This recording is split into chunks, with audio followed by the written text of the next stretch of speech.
Hello everyone. Today we will be discussing about how to estimate cost of a project and how to budget it. So in the last video we discussed on how to estimate time of a project. So in the same four techniques you can estimate cost of a project. So the first way is to do the analogous estimation, which means that you will check the previous record and put that amount as the budget. The second way is that you will do a parametric estimation, wherein you will take numbers and figures into place and work on calculation to know the cost. The third way is by doing the 3-point estimation, wherein you will take the most likely case, the pessimistic case, the optimistic case, you will add it up, you will divide it by 3 and you will get the cost.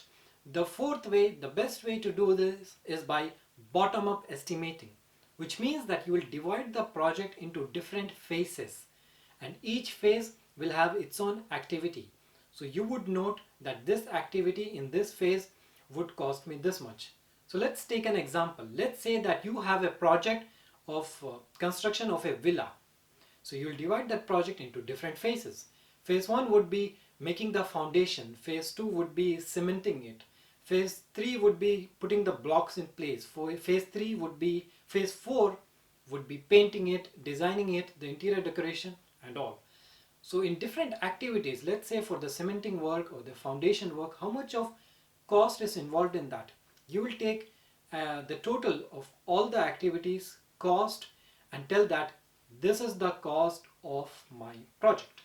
So this is in short very simple on how to estimate cost of a project. But now coming to the more important point, and that is how to budget the cost of a project. So let's say that this villa construction and all the activities, when you added it up, you got an amount of $1 million. But to the management, you cannot tell them that the total budget for this villa project is 1 million.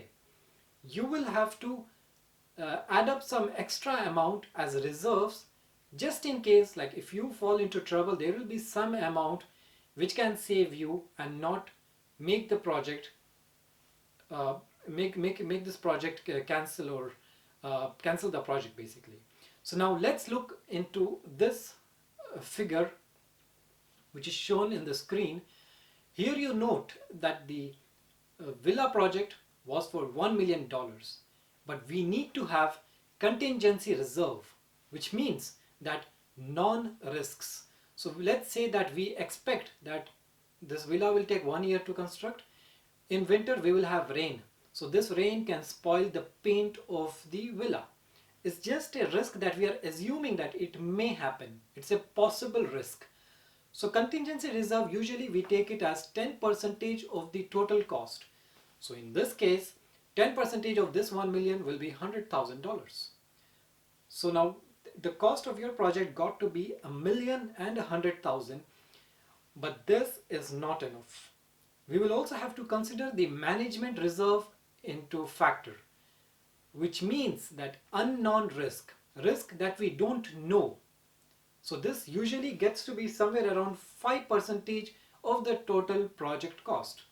So let's say that activity cost is 1 million and we have to keep a management reserve at least 5%, right? So it would be somewhere around $50,000, let's say. Now an example of management reserve, which means a risk that is not known, can be the present COVID situation. Last year, none of the project managers knew, or nobody in this world knew, that we would have COVID case in the current year, wherein the laborers could not work all together and all of that. But they still kept a reserve of 5% for unknown risk.